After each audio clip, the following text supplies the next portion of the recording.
Պատվարժան Տագարան, ես ուզում եմ մի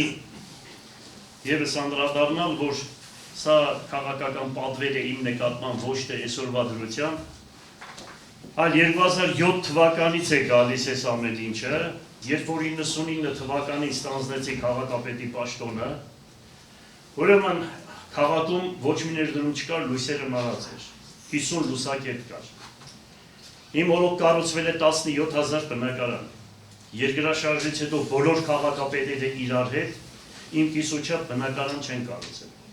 Այսօրվա իշխանությունը արդեն 8 տարի է, երկու շենք չի կառուցել։ 40-ից 45,000 տնակ են հեռացրել մեր քաղաքում։ Հայաստանի Հանրապետության բոլոր քաղաքները եւ գյուղերը իրար հետ, բացի Երևանից,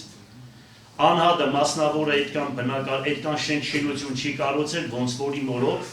100-ից 120 միլիարդ դրամի շինարարություն է արվել եւ դրա համար արժանացել եմ Հայաստանի Հանրապետության բոլոր նախագահների, բոլոր վարչապետերի եւ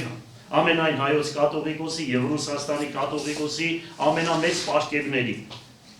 Այս ամեն ինչը նկատի ունենալով, ուրեմն 2007 թվականի մահափորձը, որ եղավ, ես ուզում եմ, որ մեղադրող կողմը ավելի շատ իրենք մի կարևոր փաստի անդրադառնան, որ հիմա բարձրաձայնում եմ հավանականի առաջի անգամ, ուրեմն Մկրտումյան դատավորը գլխավոր, որ տունը հարձակում կատարվեց, ուրեմն այդ ավտոմատը, այն ավտոմատներ, որոնք կրակել էին մեզ։ Դրանից հետո, երբ որ ասում են դուք այսքան մարդ եք սպանել, նա ասում է, թե գիտեք ինչ կա, այս ավտոմատը ինձ տվել է կարամելի արուտը։ Կարամելի արուտը խփում են ուրեմն յուվեցի կարոյին, մի ամիս հետո կարամելի արուտը մահանում է ու այդ գործը փակվում վերջանում է։ Այ մեղադրող կողմը թող մտածի, կարևոր 4 հոգի մարդ է մահացել, 4 հոգի վիավորվել է, մինչև այսօր գործը չեն բացահայտել, օտի միջի գործերը վերևերես կարում են, չհաշված այդ, որ ասես թե իրա վրա այստեղ եւս գործեր կան, ուրեմն այն ժամանակ պատկերացրեք Միքայել Վարդանյանի, Համբարձումյան Կարլենի, բոլորը քաղաքապետեր են։ Դրանից հետո Բալասանյան Սամվելի ժամանակահատվածի գործերը բերել են իմ վրես նորից, ասում են Ղուկասյան Վարդանը սրանց պիտի պատասխան տա։ Եվ այսօր Հայաստանի Հանրապետությունում նախկին բոլոր քաղաքապետերը 90%-ով դատվում են։ Լոկները համար, որ ձայները կտրեն, ձայն չանեն, բերեն թուրքերին բնակեցնեն, ինչ ուզենան անեն Հայաստանի Հանրապետությունում։ Այն քաղաքապետերը, որոնք իսկական ժողովրդի կողմից ընտրվում են, որոնք ոչ կաշարկով, ոչ կեղծիկով ընտրվում են, դրանք այսօր ուրեմն քարտոծվում են, բանդարկվում են, դատապարտվում են, ձայները կտրում են այդ քաղաքապետերի։ Գիտենաք, որ ես ուզում եմ եւս մեկ անգամ բարձրաձայնել, ուրեմն ես ասեցի 85 միլիարդ տանում են, քաղաքին 4 միլիարդ են տալիս, դրա համար առաջի անգամ 37 տարվա մեջ Հայաստանի Հանրապետությունում տեղական ինքնակառավարման մարմինը պետք է դադի տար Հայաստանի Հանրապետության կառավարությանը, դա որ կլիներ դեմոկրատական երկիր, որը կոպիտ խախտում է Հայաստանի Հանրապետության սահմանադրության 185-րդ եւ 186-րդ հոդվածի եւ տեղական ինքնակառավարման 86-րդ հոդվածներով։ Այդ դրա մեծամասնությամբ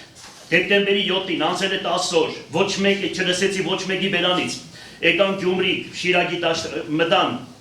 Աստվածածնա եկեղեցին, շոուն կազմակերպեցին ու դուրս եկան գնացին, միած չասեցին, թե բնակար 2500 հոգի անօտևան կա, անցել է 37-ը, մի ամիս հետո 38 տարի, վերջ այդ մարդկանց հարցերը ինչ պիտի լինի, ես իրանց բարձրաձայնել եմ, ասեք ձեր ծրագիրը, թե կոնկրետ 38 տարի Գյումրին համարվում է Հայաստանի Հանրապետության ամենաանապահով, ամենաաղքատ ուրեմն քաղաքը, ինչ միջոցներ եք կիրառելու, ինչ եք մի բան չլսեցինք բացի շոուներ կազմակերպելուց, եւ ասում են, ես բարձրաձայն ասում եմ, չի կարող որևիցե մեկը լինի, որ կա ինձ հետ, ասի թե ես կաշառքի այդ խնդիրը ուրեմն պայմանավորվել եմ, կամ այդ Գասպարյան Հենդրիկը 13 տարի հետս աշխատել է, մի հատ կոկա-կոլա չի բերեին կնձի իր կողմից դաժը հյուրասիրել։ Ես որ եկել եմ քաղաքապետ, ասել եմ առաջինը Գասպարյան Հենդրիկին եմ ազատելու։ Մտել եմ կաբինետս, ասել եմ ԱԱՑ-ին, տղաներ ինձ լսում եք, ուրեմն ես այդքան ապրած 65 տարեկան սաղկյան, հիմա որ շորերս հանեմ, չոր Հայաստանի քարտեզ դեղնի, մետքան վերես 5 հատ ավտոմատի փամփուշտը մեջս է։ Այդ տները որ որ կառուցված է, իմ այրան գնով է կառուցված։ Այսպես հեշտ ու հանգիստ աշխատավարձ ստանալ, ձեր երեխեքին պահել, մեզ էլ կործանել, բարձյալն Աստծով այեղ դատաստանը կթափի ձեր գլխուն, այդքան բան, շնորհակալություն։